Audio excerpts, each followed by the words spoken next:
témoignages percutants pour booster notre foi. Sans plus tarder maintenant, le témoignage époustouflant de Mère Amma Brigitte. Oui, vous l'avez vu, c'est une ermite, mais écoutez bien ce qui lui est arrivé. Elle était étudiante à la Sorbonne, prof. Elle a fait, on va dire, presque tous les vices possibles, les relations multiples, la drogue et j'en passe. Mais Jésus va lui apparaître clairement, elle va le voir de ses yeux et il va même poser sa main sur sa tête. Et elle va donc fonder une communauté qui est maintenant reconnue par l'Église catholique. Oui, tout à fait, et c'est Marthe, notre envoyée spéciale au Liban, qui l'a interviewée pour vous. Merci, Mère Amma Brigitte, d'être avec nous. Bonjour, eh bien, je suis Mère Amma Brigitte May, depuis 34 ans au Liban, fondatrice de la communauté des Orentes Apôtres de la Lorabana Notre Père. Mère Amma Brigitte, vous avez eu une vie plus que mouvementée. Parlez-nous de votre passé. Eh bien, j'étais une enfant et une adolescente très tourmentée parce que blessée par l'absence de l'affection de mon propre père qui était militaire, un grand militaire sur les terrains de guerre, et il était très absent de la maison. Alors, je ne pouvais pas recevoir toute l'affection que j'attendais de lui parce que j'adorais mon papa. Alors, qu'est-ce qui s'est passé? Je vais partir à la recherche de cet amour perdu. Eh bien, c'est ce que je fis. J'ai pris mon sac à dos et je suis partie à Paris. J'ai commencé rue de la Montagne Sainte-Geneviève. J'ai fréquenté un petit peu la scientologie.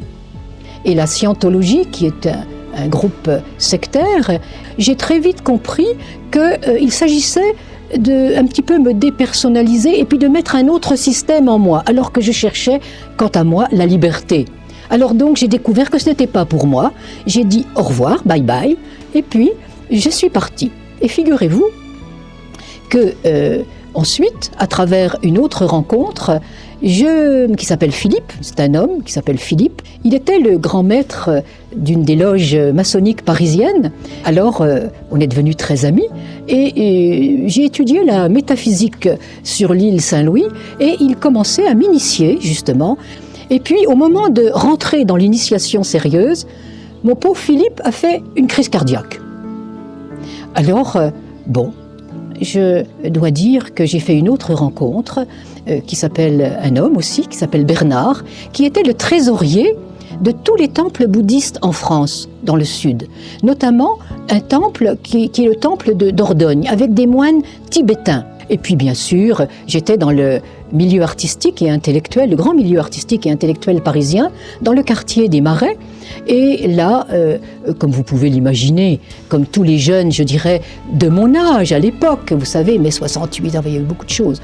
Et donc, eh bien, j'ai eu quelques expériences, quelques extases avec un petit papier buvard, la petite langue des Rolling Stones, une petite languette, là, vous savez, une petite drogue toute simple, et puis des cannabis, et puis fumoter un petit peu ceci, cela. Mais je vous avoue que là encore, personnellement, c'est allé très vite parce que je ne voulais, c'est drôle dans ma quête, je ne voulais que rien ni personne soit maître de moi. Je voulais être libre. Voilà. Et puis, il faut que je vous l'avoue, c'est mon histoire. J'ai eu quelques passions amoureuses, bien sûr. Après tout ce que vous avez vécu, étiez-vous véritablement heureuse? Eh bien, c'est une très bonne question. Non. C'est-à-dire, par moments, un certain bonheur, mais complètement illusoire. Parce que j'étais, nous l'oublions pas, blessée et très tourmentée. Là encore, dans chaque, période franchie, j'étais comme toujours insatisfaite, triste. Vous avez même sur vous quelques traces de ce passé. Ici, j'ai l'Ouroboros égyptien. C'est le serpent qui se mord la queue. Et donc, il n'est plus offensif. Oui, et puis j'en ai un autre ici, qui est, un grand soleil rouge, avec des grands rayons, et un aigle qui se déploie. Ces tatouages me rappellent vraiment, toujours me rappellent cet état de misère intérieure, de faiblesse dans lequel j'étais avant que la rencontre, bien sûr, de notre Seigneur vienne complètement me délivrer. À côté de cette vie tumultueuse, vous meniez une brillante carrière. J'étais donc à la Sorbonne, oui, à Paris 4. Je finissais un doctorat de lettres modernes. J'étais aussi au Collège Sévigné à Paris, où je terminais, je préparais l'agrégation de lettres modernes. Et en vérité, donc, j'étais professeur des secondes et premières au lycée Saint-Thomas d'Aquin, dans le 7e arrondissement de Paris. Et c'était une histoire d'amour avec mes élèves, parce qu'ils cherchaient eux aussi la vérité et qui ils étaient. Alors ensemble, on cherchait et on se laissait chercher, on creusait, etc. Vous allez rencontrer une femme qui un jour vous sauvera la vie. Racontez-nous. En septembre 83, à la rentrée du lycée, pour retrouver mes élèves là, à Saint-Thomas d'Aquin, eh bien, j'arrive, je sortais du temple bouddhiste là. Alors j'étais rasée et j'avais laissé derrière une petite queue. C'est peut-être par là qu'il me rattrapera. Alors je dis à tous les jeunes, laissez votre petite queue toujours si vous vous rasez. Laissez une petite queue quelque part. Et donc, je rentre au lycée et mon directeur, qui s'appelle Jean, me dit, Brigitte, viens voir dans mon bureau. J'ai besoin d'envoyer un professeur à l'Institut supérieur de pédagogie de Paris pour représenter le lycée. Et est-ce que tu serais d'accord d'y aller ? Alors j'y suis allée, et là, il y a eu une récréation pendant le séminaire. Je suis allée m'asseoir à côté de la machine qui vend des cafés, et là, passe devant moi cette femme, cette petite femme-là, aux yeux bruns. Et je la regarde, elle me regarde dans les yeux, et je lui dis, « Vous, dites-moi, est-ce que l'amour existe ?» Elle me regarde très profondément, et elle me dit, « Voulez-vous un café ?» Oui, merci. Elle s'assoit et puis elle me dit, mais voilà, moi je suis Ilham Chamoun, je suis libanaise, je suis détachée par le Liban pour faire un mémoire. J'aimerais, je vous ai entendu parler pendant le séminaire, je souhaiterais que vous me corrigiez ce mémoire sur le plan linguistique, l'acceptez-vous ? Je lui dis bien entendu à votre service, on s'est revus, une grande amitié très profonde entre elle et moi, mais la petite Brigitte est retombée dans l'errance et dans la quête des boîtes de nuit, le café de Flore, boulevard Saint-Germain, les corrections des copies de mes élèves au laser, la danse effrénée, disco, etc., etc. Ce qui fait que j'étais à nouveau plongée dans une errance très, très, très, très approfondie. Peu à peu, vous en venez à penser à la mort et au suicide. Pourquoi ? J'étais dans une crise vraiment terrible et comme je vous l'ai dit tout à l'heure, je n'ai pas, à vrai dire, trouvé à travers toutes les demeures et sur la terre cet absolu, cet amour, cette vérité et cette liberté que je cherchais et cet amour absolu du Père. Donc je sentais réellement qu'il fallait justement passer sur cette autre rive et que ce que je cherchais était de l'autre côté, derrière la mort. Votre attrait pour la mort vous pousse même un jour à voler un cercueil. Cet état-là, m'a fait aller un jour dans un centre de vivisection parce que je combattais pour les petits animaux, parce qu'en effet, ce sont des êtres vivants, créatures de Dieu. J'étais dans le combat de Brigitte Bardot. Alors j'étais allée dans un centre de vivisection pour libérer les petites bêtes. Et puis, s'il te plaît, viens chercher ton mémoire. J'ai décidé de passer sur l'autre rive. Elle m'a dit, quoi ? Ne fais pas n'importe quoi, j'arrive. Elle est arrivée et devant mon studio parisien, dans ce studio, il y a une cave profonde avec des grosses pierres et une échelle en bois qui mène sur une petite mezzanine. C'est important pour la suite. Eh bien, elle me dit, je ne rentre pas cette fois-ci dans ton studio, Brigitte. Va me chercher mon mémoire. J'y vais et puis je lui rapporte et elle me dit, Brigitte, ne fais pas n'importe quoi. Tu ne vois pas que l'on t'aime. Tu ne vois pas que tu es aimé. Ne fais pas n'importe quoi. Et elle me jette un petit cadeau. Elle pleure et elle s'en va. À ce moment-là, vous allez voir Jésus face à face. Que vous a-t-il dit ? À peu près 21h, 21h30, je rentre dans ma cave, la partie souterraine, et avec le petit paquet de mon ami, le cadeau. Et je me dis, il faut que je regarde qu'est-ce qu'elle m'a offert pour le ranger. J'ouvre le cadeau et je vois Bible de Jérusalem. Elle avait collé un petit drapeau du Liban. Elle m'avait marqué un petit mot, Hayeti, qu'elle me disait souvent quand je désespérais. Soudain, j'ouvre machinalement la Bible et je tombe sur le prologue de Saint Jean. Et le Verbe s'est fait chair et il a habité parmi nous immédiatement.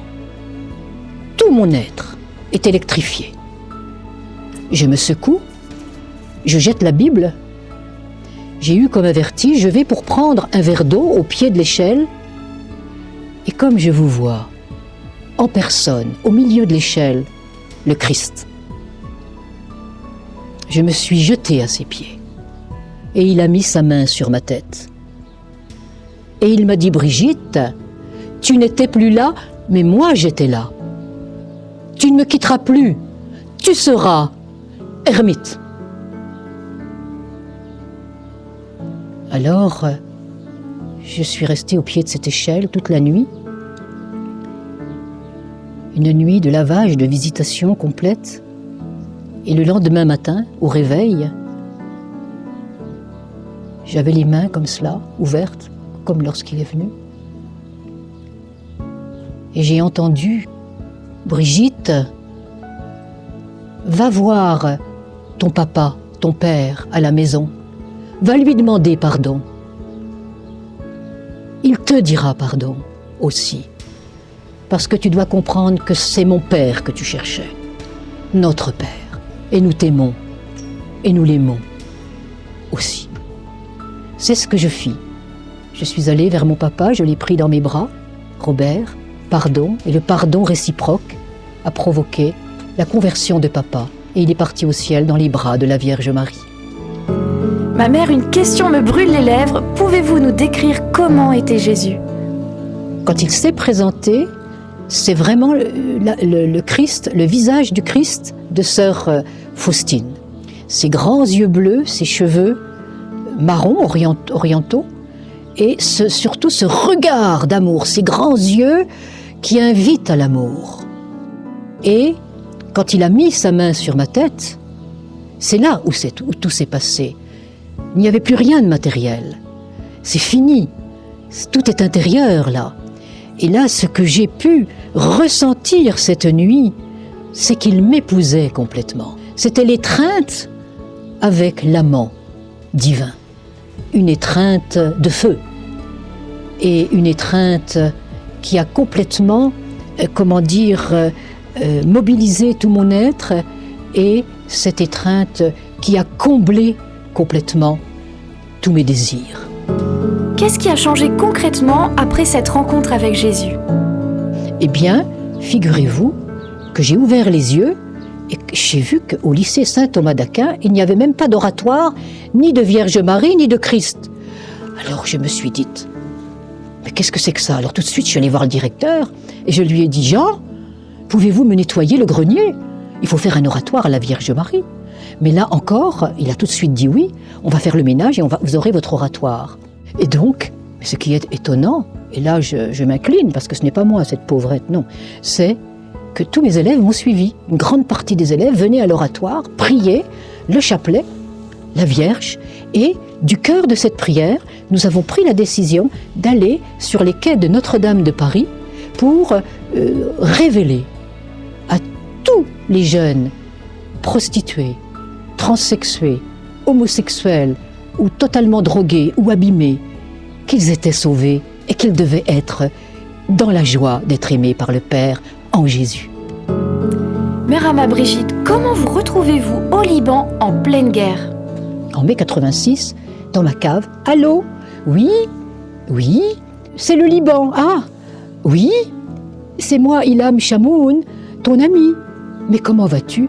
Écoute, je ne veux pas dire trop de choses, mais je voudrais t'inviter. Je me suis retrouvée au Liban au mois de juillet 86, et là, j'ai eu 2 chocs.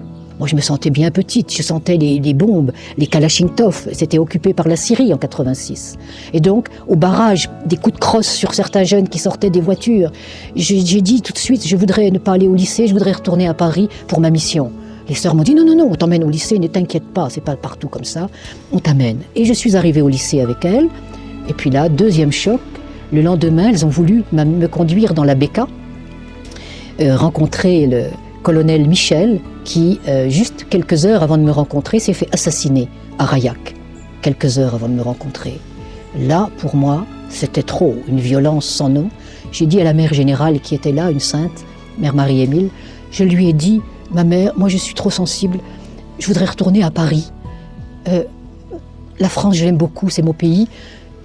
S'il vous plaît, je ne suis pas le peuple du rocher, je vous admire, je ne sais pas quoi dire, je pleure avec vous. Mais je ne peux pas. Mais ne t'inquiète pas, etc. Alors elle a tout de suite dit à des religieuses de me conduire, avant le retour en France, aller lui faire voir le beau Liban, dans la vallée sainte. Dans cette vallée sainte, Dieu vous parle. Que s'est-il passé? On arrive à la grotte de Saint-Antoine le Grand. Voilà. Et là,